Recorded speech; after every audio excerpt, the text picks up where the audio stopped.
paiera pour ce qu'il m'a fait.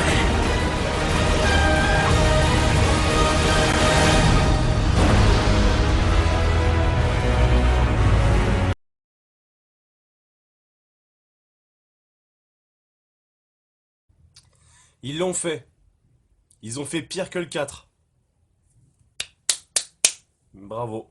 Salut tout le monde, aujourd'hui on parle du 5ème volet d'une saga qui aurait dû s'arrêter à 3. Je parle bien évidemment de Pirates des Caraïbes, la vengeance de Salazar. La vengeance de Salazar? Putain, ils ont traduit Dead Men Not Tools par la vengeance de Salazar. Et tout ce joli foutoir a été réalisé par Joachim Rowling et Spencer. Ils ont vraiment des noms à la con. Avec au casting Johnny Depp, Javier Bardem, Brendan Thwaites, Kaya Scodelario, Geoffrey Rush, Kevin McNally et Orlando Bloom. Eh mais, il est presque bon ce casting.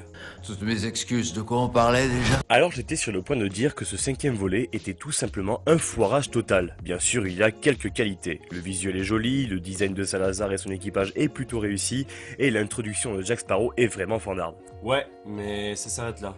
En effet, et je vais commencer par les personnages tous complètement foirés, à commencer par les jeunes nouveaux Henry Turner et Karina Smith, juste insupportables et peu charismatiques, tout comme le personnage de Barbossa qui, comme dans le 4, a perdu le charisme du personnage des 3 premiers films.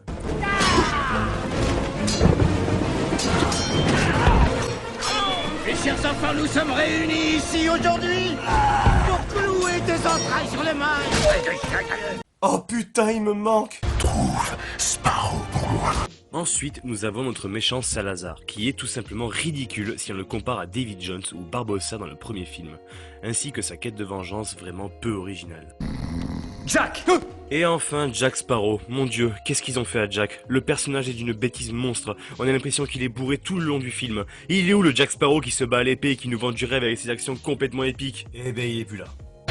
Enfin, ajoutons à ça un scénario pompé sur les précédents films, des dialogues écrits avec le cul, des personnages secondaires toujours absents, quelques scènes d'action sympathiques mais sans être marquantes, une conclusion des plus nuls à chier et une iconisation des personnages complètement ratée. Et une tonne d'incohérences. Pour conclure, c'est le Pirates des Caraïbes de trop. C'est un très mauvais film et une très mauvaise suite. Sans déconner, allez remater les 3 premiers. Là, c'est de l'aventure avec un grand A.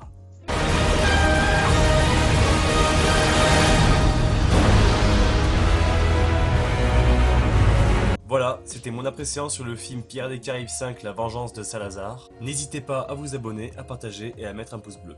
Et en espérant qu'ils arrêtent de détruire cette saga avec un autre film bien pourri, je vous dis à très bientôt.